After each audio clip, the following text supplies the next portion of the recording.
Welcome, quality control managers. My name's Renee. And I'm Greg. Welcome to the QC Collective. Today we wanted to have a little conversation about preparatory or kickoff meetings and the need to schedule them at the proper times.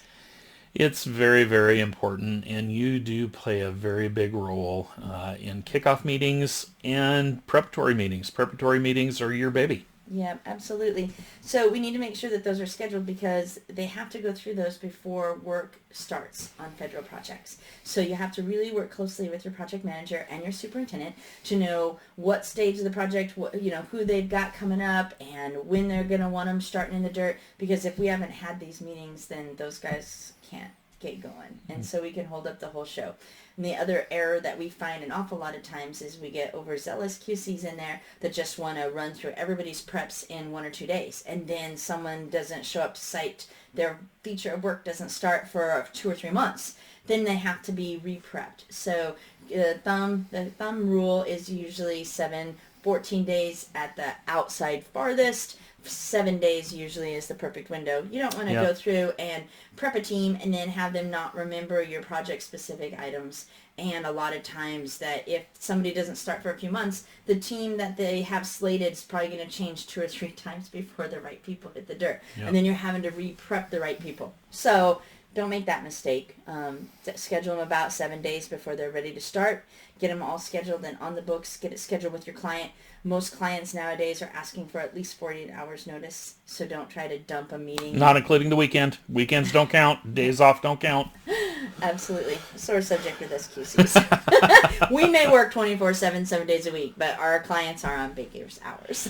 So we want to make sure that submittals are approved. Submittals have to be approved for that feature of work before you can schedule a prep. Absolutely. You want to talk to your project managers or your admins and make sure that all the insurances are in, the 1413s, the contracts are signed. If they've got subs of subs that are going to be doing the work, make sure they're all included in all of that.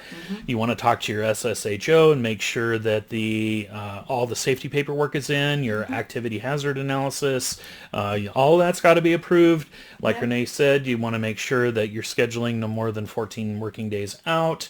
All the right team members there. So yes.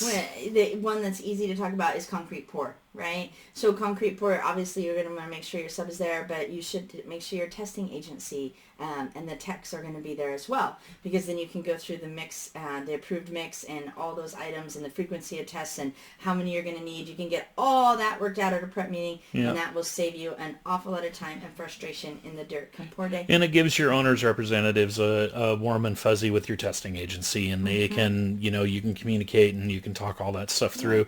And more to the point of make sure that the right people are there, make sure that the foreman performing the work are there at the preparatory. No salesman. Can't have a salesman there.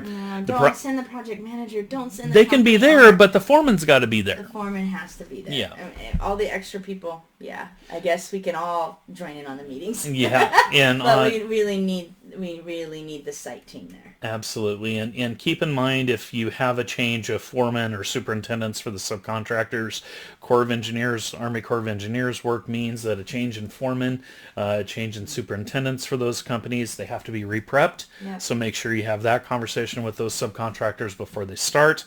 If you've got multiple foremen on a larger project, they've all got to be there. Absolutely. Bigger builds, you've got to make sure that all that is there for the right people. And it's more than just a formality, right? This is the meeting where we talk about all the project specifics.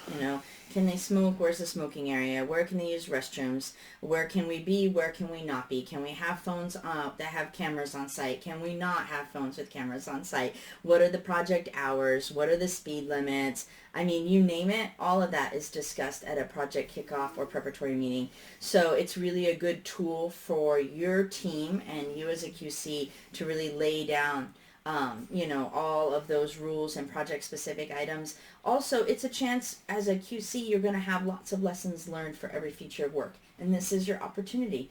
I've had a battle between the drywallers and the painters over and over again, and this is how we're going to manage that. Or I have had people trying to close up walls before I've done my inspection. I'm going to have room sign-offs up for this. I mean, you're going to acquire all of those, and this is that opportunity for you as a QC to talk about lessons learned and some things that recurring issues for every future board. Absolutely. You'll have an opportunity to talk about daily reports at your preparatories. You're going to have... Yes. And please give them to us.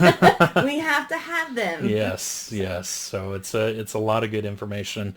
Have the right people there. Make sure your paperwork is in order. Make sure the right people have been contacted from the owner group and their representatives have time to be there. Make sure everyone's got the right notice, and QCs work with your superintendents. I know some of you guys don't get along, but it's really a symbiotic relationship. Meet with them a couple of weeks ahead of time in the schedule. Where are you going to be? Forecast that on your looking at the schedule and looking out. That way you can get the preparatories. Oh my gosh, they're wanting to start this. I know we're close. Or, oh, you're wanting to do that. We're ready to go. Just let me know when. So you got to working together makes your life easier. I really hope some of these tips and tricks have helped you today. If they have, give us a like down below. Follow us for future talks. Have a good day, everybody. Have a good one.